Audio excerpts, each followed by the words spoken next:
Bonjour à tous, donc aujourd'hui on va parler de MATLAB et de son installation, sa présentation. Alors on va commencer par un petit tour d'horizon. Donc MATLAB, qu'est-ce que c'est? C'est un logiciel de simulation multiphysique. Multiphysique, ça veut dire qu'il est capable de simuler un grand nombre de choses dans tous les domaines physiques, que ce soit électricité, mécanique, fluide, etc. Donc là on a quelques exemples, c'est sur le site de MathWorks. Donc là, ce sont des exemples, c'est-à-dire que si vous voulez charger des choses pour essayer avant de les faire, vous pouvez. Donc vous voyez, il y a pas mal de thématiques. Donc ici, c'est les modules qui sont installés. Les modules qui sont installés, c'est ce qu'on appelle des toolbox. Par exemple, Ariane Espace, s'ils veulent faire la simulation du lancer de fusée, ils vont prendre par exemple les toolbox aérospatiales. Et bien sûr, vous payez le tarif qui est donné pour chacune des toolbox. Ici, au niveau tarif, on ne va même pas en parler, puisque pour vous, c'est gratuit. Pour les étudiants du lycée Loritz, c'est gratuit, puisque le lycée a acquis une licence et on peut vous la donner en tant qu'élève. Donc on voit que les applications, on a bien sûr l'intelligence artificielle, bien sûr tout ce qui est mathématique, le traitement des signaux, signaux vidéo, signaux audio, la 5G, la 4G, le traitement des images, computer vision, c'est tout ce qui est reconnaissance, les systèmes de contrôle automatisés, piloter par exemple une carte Arduino, test et mesure, mesurer des choses avec des appareils. RF, voilà, on revient sur tout ce qui est communication, etc. Donc c'est quelque chose qui est très très vaste, la robotique, etc. Alors, normalement, je vais vous inscrire sur le site de MathWorks et vous allez recevoir un email de MathWorks. En général, ça va très vite, c'est-à-dire que c'est quelques secondes entre le moment où je valide et le moment où vous recevez l'email. Si vous ne le recevez pas, bien sûr, il faudra me le signaler pour qu'on règle le problème, qu'on change d'email ou qu'on vérifie s'il n'y a pas quelque chose qui s'est mal passé. Et donc à la réception de cet email, vous cliquez sur, je ne sais plus comment est-ce que c'est exactement précisé, inscription, et là vous allez devoir rentrer un mot de passe, donc il faudra bien le retenir. Votre login, ça sera votre adresse email et le mot de passe que vous avez rentré. Voilà pour la présentation. Maintenant, il existe une possibilité, c'est de l'utiliser directement en ligne. C'est-à-dire que par exemple, là je suis sur un simple navigateur internet et je vais taper MATLAB. Et on voit qu'il y a MATLAB, Download, Simulink, etc. Et on a MATLAB Online, qui veut dire que le logiciel peut être utilisé directement sur le navigateur. Alors attention, la version sur navigateur peut sembler intéressante, puisqu'il n'y a rien à installer, ça va relativement vite, puisque finalement c'est un ordinateur chez MATLAB qui tourne pour vous. L'inconvénient, c'est qu'il n'y a pas 100% de ce que peut faire le logiciel sur un ordinateur qui est disponible en ligne. Il y a pas mal de fonctions, mais il n'y a pas tout. Et l'importation, l'exportation est un peu plus difficile. C'est-à-dire que pour faire passer des fichiers du navigateur dans votre ordinateur, c'est pas toujours ce qu'il y a de plus simple. Donc on clique sur Online. Donc là je suis déjà identifié, mais normalement il faut s'identifier, c'est-à-dire qu'il va vous demander votre login, qui est votre adresse email, et votre mot de passe que vous avez précédemment enregistré. Voilà, une fois que vous êtes là, vous faites ouvrir MATLAB Online et vous avez l'interface de MATLAB dans le navigateur qui apparaît. Donc là c'est en mode sombre, c'est aussi en mode clair, ça existe. Alors sur cette nouvelle version qui est la version 2024A, alors on installera peut-être la version B, on verra. Néanmoins, quelle que soit la version que l'on installe, on restera sur cette version toute l'année pour que ça soit parfaitement compatible. Oui, parce qu'il y a encore un petit souci, c'est-à-dire que si vous installez une nouvelle version, il y a une version tous les 6 mois, si vous installez la nouvelle version et que vous voulez l'ouvrir avec une ancienne version, ça peut s'ouvrir, mais ça pose quelques difficultés qu'on va éviter de rencontrer. Donc tout le monde aura la même version, la 2024. On verra si c'est A ou B au moment où on fait les installs. Alors précédemment, on avait ici importé unload et download, qui veut dire importer et exporter.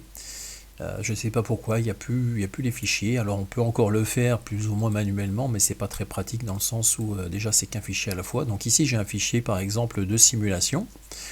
Pour le mettre dans Online, eh bien, je vais le tirer dans cette fenêtre. Il l'a uploadé, on est content, c'est génial. On peut le lancer pour le visualiser. Vous allez voir que finalement c'est plutôt rapide, hein, vous voyez. Ça dépend aussi de la connexion internet que vous avez, hein. Bien sûr, si vous n'avez pas de connexion internet, ça ne fonctionnera pas. Donc ici, vous avez un petit montage quelconque qui va faire quelque chose. On peut vérifier ce que ça donne, on lance la simulation et on a les signaux. Alors vous voyez par exemple les copies d'écran, là c'est déjà un peu plus compliqué parce que là normalement on pourrait faire copie dans le clipboard, donc le presse-papier, et coller par exemple sur Word. Là c'est déjà plus difficile, on peut toujours faire une copie d'écran mais c'est pas toujours ce qui est de mieux.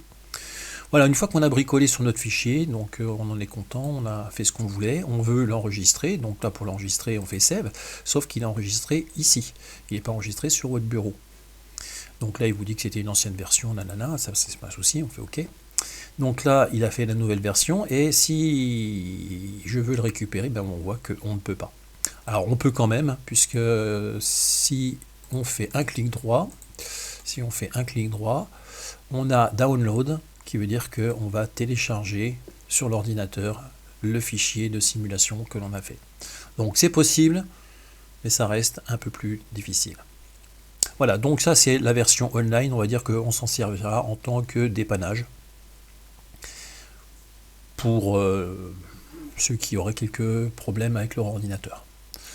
Le navigateur, pour le moment, je n'en ai plus besoin, en tout cas je ne pense pas, donc je vais le fermer. Et on se retrouve sur un bureau. Donc ici j'ai un Windows vierge, en fait c'est un bac à sable, donc c'est une version de Windows virtuelle. J'ai mon fichier de simulation qu'on a fait tout à l'heure, ça j'en ai plus besoin, je peux même le glisser à la poubelle, je vais le laisser, on s'en servira peut-être tout à l'heure. Et ici j'ai l'archive de MATLAB que je vais vous donner sur clé USB, ça ira beaucoup plus vite. On pourrait le télécharger, alors si vous devez le télécharger pour l'installer par exemple sur votre ordinateur, vous pouvez prendre le fichier que je vous donne, ou si vous devez le télécharger, bien vous allez sur MathWorks et vous faites télécharger en vous identifiant au préalable pour avoir la version lycée académique qui comprend toutes les toolbox auxquelles vous avez droit. Donc la première chose à réaliser, c'est de dézipper ce fichier, où on va plutôt faire autre chose avant, on va le déplacer, parce que là je l'ai mis sur le bureau. Le bureau c'est un truc un peu compliqué, hein, c'est-à-dire que si on regarde votre ordinateur, ce PC, vous voyez que le bureau il n'est pas ici, en fait le bureau il est dans utilisateur, il est ici, c'est normalement votre nom, et il est dans le bureau. Donc il est relativement loin et des fois ça peut poser des problèmes, surtout s'il y a des noms de fichiers avec des accents comme élève. Donc surtout, une bonne pratique informatique, on évite, on proscrit tout ce qui est accent et symboles particuliers. D'accord ? Donc ce que l'on va faire, on va revenir en fait sur le disque C. Le disque C c'est la racine du disque système, et on va prendre tout simplement ce fichier zip et on le tire. Donc ça veut dire qu'on le déplace, c'est instantané puisqu'il n'y a pas besoin de faire de copie. Oui, vous avez bien vu, il fait 9,2 gigaoctets, il est très gros. Et on va faire un clic droit et on va faire extraire tout. Et là, donc, il va vous proposer de l'extraire dans le disque C, dans le répertoire qui s'appelle MATLAB 2024 Update. Donc en fait, c'est l'Update 6, c'est quasiment la dernière version de la version 2024A. Donc on fait extraire. Donc là, ça va prendre un certain temps. Et pendant que ça réalise cette opération, on va un petit peu parler de l'ordinateur. Donc l'ordinateur, vous serez amené à utiliser des fichiers régulièrement, des fichiers de simulation, des fichiers Word que vous aurez générés, etc. Donc il faut être un petit peu organisé. On ne peut pas se permettre de tout poser sur le bureau et puis au bout d'un moment ça devient un tel bazar qu'on ne sait plus ce que l'on a, ce que l'on n'a pas, et on risque d'avoir de grosses difficultés pour retrouver et voire même perdre certains fichiers. Donc pour éviter cette mésaventure, on va essayer d'être bien organisé. Vous avez dans tout système Windows documents, donc mes documents, bon pour le moment il n'y a rien dedans, et rien ne vous empêche de créer un nouveau répertoire qui s'appelle par exemple Sciences de l'ingénieur ou SI tout simplement. On va faire simple, il n'y a pas besoin de faire des choses compliquées. Dans le répertoire SI, rien ne vous empêche de rajouter par exemple TP1, pour le TP1 et vous mettrez à chaque fois TP2 pour la suite, etc. Pourquoi est-ce qu'on fait TP1, TP2 ou séance 1, séance 2, ou alors vous les nommerez comme vous voulez, simulation, etc. Tout simplement pour pouvoir les garder, pour pouvoir s'en servir. Si besoin, on va reprendre une partie de ce qui a été fait à une autre séance. Donc il faut être un petit peu malin, il faut essayer de tout garder, tout conserver. Et tout rassembler au même endroit, c'est-à-dire que par exemple une journée on fait un TP, sur la caractéristique CMOS, eh bien, on met le fichier Word, on met le fichier de simulation, on met tous les fichiers qui nous ont servi à faire ce qu'on a à faire dedans et tout se passera bien. Voilà, donc là, l'extraction a eu lieu, donc on voit le répertoire où on a tout extrait. Ça, c'est notre archive. Maintenant, cette archive, on va dire qu'elle ne sert plus à rien, on va pouvoir l'effacer. Alors avant de l'effacer, il faut quand même vérifier qu'on a bien tous les fichiers qui ont été extraits correctement, qu'il n'y ait pas eu d'erreur. Petite note importante pour ceux qui ont des cartes SD sur les ordinateurs, n'installez surtout pas les logiciels sur la carte SD. La carte SD, il faut la réserver pour des fichiers, par exemple vous voulez mettre un film, de la musique ou autre chose, mettez-les dessus. Éventuellement les fichiers Word et compagnie. Par contre, les programmes, par exemple MATLAB est constitué de plusieurs milliers de petits fichiers. Si vous les mettez sur une carte SD, le temps d'accès sur une carte SD, même si c'est une carte SD rapide, est toujours beaucoup plus lent et vous aurez un logiciel qui va tourner très lentement, ce qui ne sera pas agréable. Déjà que sur vos petites machines, vous verrez que MATLAB, il est gros, il est lourd, il est lent. C'est déjà un peu pénible normalement, alors si vous l'handicapez en plus avec une installation sur une carte SD, ça sera un peu la catastrophe. Bien, le répertoire d'installation, il est ici, donc on va l'ouvrir et on va simplement lancer Setup. Setup qui veut dire l'installe. Donc là, vous avez la fenêtre qui apparaît et on va vous demander votre email. Donc bien sûr, vous ne mettez pas mon email à moi, vous mettez le vôtre de votre compte. Donc moi c'est MATLAB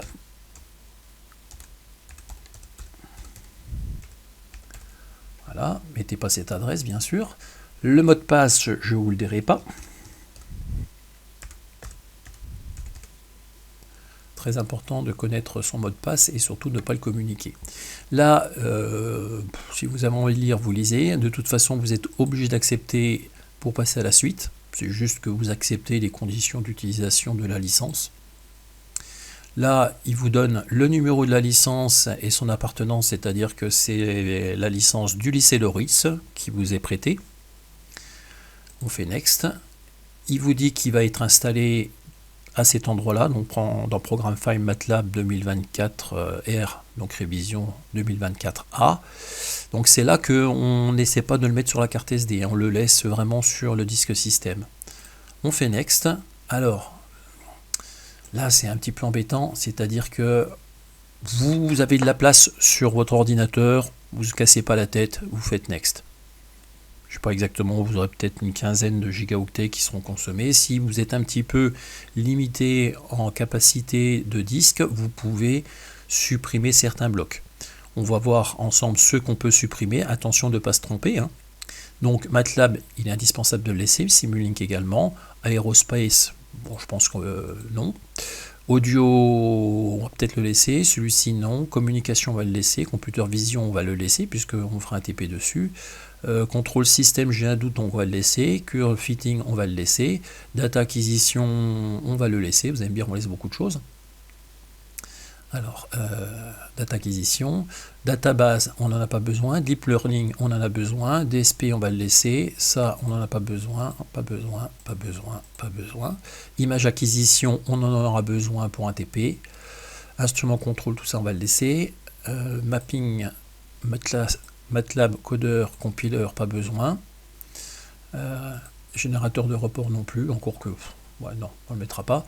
Modèle prédictif, pas besoin. Navigation, pas besoin. Optimisation, pas besoin. Parallèle, voilà, tout ça, on n'en a pas spécialement besoin. RF, c'est radiofréquence bloc 7, à moins que vous soyez intéressé par les radiofréquences. Pas besoin. Robotique, pas spécialement, puisqu'on fera différemment. Là, hop, on décoche. Signal processing, ça on va le laisser. Sim biologie, si ça vous intéresse pour la SVT, pourquoi pas. Si c'est bon, on va le laisser. Simscape, on va le laisser. Alors, tout ce qui est Simscape, il faut absolument le laisser. Peut-être juste le 3D qu'on peut enlever, encore vous pouvez le laisser. Le Simulink Coder, Compiler, Control Design, tout ça, on peut le décocher. Décocher. Le Stateflow, indispensable. Ça, pas besoin. Alors, symbolique Math Toolbox, vous pouvez le laisser, hein, ça permet en fait de faire des maths symboliques. On pourra peut-être essayer à l'occasion. Système Composer, on enlève, on enlève, on enlève et on enlève. Voilà, on en a enlevé un certain nombre. Si vous n'avez pas tout bien enlevé ou tout bien couché, c'est pas dramatique. Si vous voulez en remettre ou en enlever, il suffit de relancer l'installation et de recocher, décocher ce qui vous manque ou ce que vous voulez. On fait Next. Ça peut être sympathique d'avoir un raccourci sur le bureau. Par contre, envoyer des données d'utilisation, déjà que ça rame, on va s'en dispenser et on fait Next. Voilà, vous avez la confirmation. On a installé 23 Toolbox sur les 60 qui vous étaient proposés par votre licence, ce qui représente 12 Go 48, ce qui est quand même déjà pas mal. Et on va faire Install.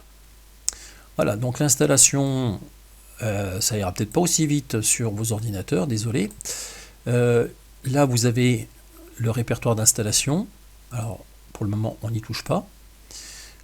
On a supprimé tout à l'heure l'archive et ce répertoire d'installation, une fois que l'installation sera finie et que vous serez sûr qu'elle est correcte, vous pourrez le supprimer si vous avez un manque de place.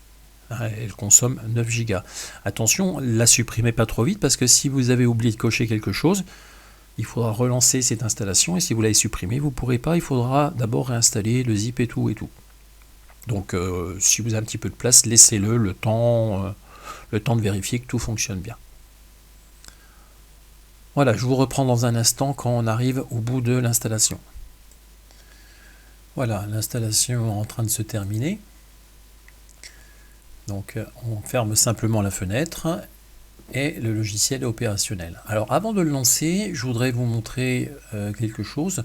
Dans le répertoire d'installation, je vous ai mis un petit logiciel qui s'appelle Tree Size Free Setup. Donc ça permet en fait de visualiser tout ce que vous avez dans votre ordinateur et voir ce qui prend de la place ou pas. Si vous avez un problème de place, il vous reste plus suffisamment de place pour installer le logiciel ou c'est un petit peu trop juste, ça va vous permettre de regarder où est-ce que vous avez de gros consommateurs de place. Donc à installer, c'est facile, vous double-cliquez dessus, vous le lancez, vous acceptez, vous l'installez par son répertoire par défaut, créer une icône sur le bureau, ça peut être sympa, pour tous les utilisateurs c'est encore mieux, et on fait suivant. Voilà, c'est très petit, c'est très simple, et on va le lancer tout de suite, et en fait il va nous montrer comment est répartie l'utilisation de vos disques durs dans votre ordinateur. Donc si je regarde, on voit ici dans Programme File, j'ai pratiquement 12 Go de consommé. Ici, j'ai répertoire d'installation, c'est 9 Go. Windows, c'est 7 Go, etc. pour la suite. Là, voilà. Donc, si vous constatez que vous avez un répertoire marqué, tiens, par exemple, iPhone ou quelque chose comme ça, qui fait par exemple 25 Go parce que c'est le backup de votre téléphone, ben, peut-être que ça serait bien de le mettre soit sur la carte SD ou peut-être le supprimer. Ça va peut-être vous permettre de retrouver 2-3 films que vous avez laissé traîner qui vous consomment beaucoup de place. Alors attention, il faut être prudent, c'est-à-dire qu'il ne faut pas tout supprimer. C'est-à-dire que ici, on voit bien que c'est l'installation que l'on a fait. On va pouvoir la supprimer tout à l'heure. Ici, on a l'installation de MATLAB et on voit qu'il consomme environ pratiquement 12 Go. Ça va dépendre bien sûr de ce que vous avez sélectionné ou pas. Voilà, bien sûr, pour le reste, j'ai quasiment pas d'occupation puisque le système est quasiment vierge, ce qui sera normalement pas le cas de votre ordinateur. Voilà pour cette petite utilitaire qui peut vous rendre service, vous pourrez le garder de toute façon, il est gratuit. Free, ça veut dire qu'il est gratuit. Voilà, et ben on va lancer MATLAB pour la première fois. Donc Il y a deux façons de le lancer. La première, c'est de double-cliquer sur cette icône, vous allez dire c'est évident. La deuxième, c'est de cliquer sur le fichier qu'on avait il y a un instant, qui était dans mes documents, ici, qui s'appelait caractéristiques. Vous voyez qu'il a changé de couleur. Maintenant, il est lié au logiciel. Si je double-clique dessus, ça va lancer MATLAB et ça va le lancer directement. Alors, on va directement lancer d'une façon classique avec l'icône sur le bureau MATLAB. Alors, une fois qu'il est lancé, vous avez l'icône qui apparaît ici. Je vous rappelle que vous pouvez épingler les icônes que vous utilisez régulièrement dans la barre de tâches. Donc vous faites épingler dans la barre de tâches, comme ça il restera même quand le programme sera fermé. Donc là il est en version claire, il n'est pas en version sombre, mais bon, je ne suis même pas sûr qu'on puisse le changer, mais bon, peu importe. On retrouve la même présentation que la version online, sauf que là on est en local, on n'est pas en ligne. Donc ici on a les courants folders, c'est-à-dire les répertoire courant. Donc si je me mets dans le document, si je me mets ici, on voit qu'il y a tout un tas de trucs, et en fait on va naviguer vers document. Donc lui il a créé un répertoire MATLAB, nous on avait créé un répertoire SI parce qu'on ne fera peut-être pas la totalité des TP sur MATLAB, donc autant l'appeler sciences de l'ingénieur que MATLAB, et ici dans TP1 on voit qu'on a notre fichier. Donc si je veux le lancer, je vais simplement double-cliquer dessus, on le fera dans un instant. Alors attention, une chose très importante, lorsqu'on travaille sur un fichier de simulation comme celui-ci, vous devez vraiment impérativement vous trouver dans le répertoire de travail. C'est-à-dire que même si une fois que vous l'avez lancé, vous revenez en arrière, ça va poser des problèmes, puisque la sauvegarde se fera dans le répertoire courant, c'est pas le bon, et s'il doit chercher des fichiers, des images, autre chose, il ne va pas les trouver. Donc très important de toujours être dans le répertoire courant et d'être capable de naviguer dans les répertoires de Windows. Donc ça c'est ce qu'on appelle le navigateur. Ici vous avez la fenêtre principale de commande où on peut faire le 1 plus 1, ça fonctionne. On peut faire bien sûr un peu plus costaud, par exemple SQRT 2, donc ça c'est la racine carrée de 2, ça vous fait donc 1,41. On peut enregistrer ce résultat, c'est-à-dire que je peux rappeler la commande et mettre par exemple que A sera égal à ça, et j'aurai enregistré dans une variable qui s'appelle A la valeur de 1,4142, et on voit que le A ici vaut 4142, ça c'est le workspace, c'est-à-dire que toutes les variables qui sont installées, qui ont été traitées par MATLAB sont dans le workspace. Alors de temps en temps il peut arriver un petit souci, un petit pataquès, c'est-à-dire que vous n'avez plus cette disposition qui apparaît. Donc là vous êtes sur l'onglet Home, donc la première partie c'est les fichiers, bon on va pas tout détailler parce que c'est un peu compliqué. Ici vous avez Simulink, on va en parler dans un instant. Ici vous avez Layout. Layout c'est en fait la disposition. La disposition, eh bien par exemple si pour une façon ou d'une autre, vous avez pris par exemple une seule fenêtre et que vous êtes un peu perdu, vous ne retrouvez plus votre navigateur ou le workspace, et bien vous retournez dans Layout, vous sélectionnez, alors c'est soit défaut, soit 3 colonnes, et ça vous permet de retrouver la disposition précédente. Voilà. Alors pour tout ce qui est Simulink, soit on clique ici, et après un instant de réflexion, il vous propose des modèles plus ou moins complétés, en fonction de ce que vous voulez faire. Vous avez même des tonnes d'exemples qui vous proposent toutes les thématiques possibles.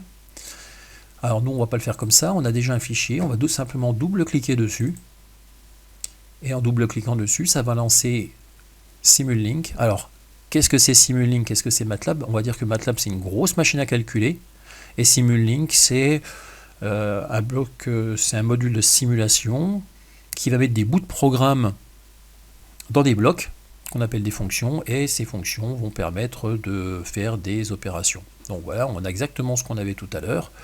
Donc ici on a l'oscilloscope, et si je lance la simulation, vous verrez que ça fait la même chose que tout à l'heure. Voilà. La différence c'est que là on peut beaucoup plus facilement traiter des personnalisations de traces et autre chose, et les exporter beaucoup plus facilement.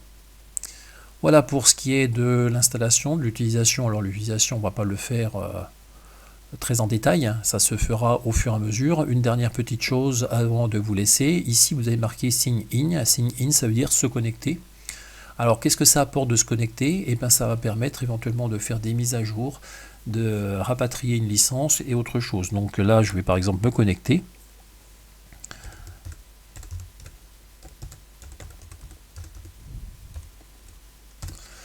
Voilà, .fr. Mon mot de passe. Toc. Voilà, je suis connecté, donc là il y a mon nom qui apparaît. Et qu'est-ce que ça permet de plus? Ben, a priori, rien. Non. Ça permet, par exemple, d'aller dans les add-ons, d'aller chercher différents add-ons, par exemple les plus significatifs qu'on installera dans pas très longtemps. Par exemple, si on veut connecter une carte Arduino à nos modèles de simulation, ben, il faut par exemple télécharger l'add-on MATLAB Support Package for Arduino Hardware, c'est-à-dire des blocs qui vont permettre de supporter la carte Arduino. Donc il suffit de cliquer sur Install, et ça vous pouvez le faire que si vous êtes connecté. Si vous n'êtes pas connecté, il va vous demander de vous connecter, et là il va regarder. Alors ça va prendre un petit peu de temps, donc on va peut-être pas le faire. Il va aller installer des éléments supplémentaires dans l'installation de MATLAB qui vous permettra d'utiliser et de programmer des cartes Arduino d'une façon particulière que vous avez peut-être encore jamais fait. Voilà, donc il y a toujours une validation du contrat, des licences, et ensuite vous faites installer, et puis ça prend un certain temps. Oui, bon. Ça prend quelques minutes, ça dépend bien sûr de votre connexion internet et de votre ordinateur. Voilà pour ce qu'il en est de cette vidéo. 26 minutes, c'est déjà suffisamment long. Et puis ma foi, pour le reste et les questions que vous aurez à poser, on verra ça durant les cours. Je vous remercie de votre attention et je vous dis à bientôt.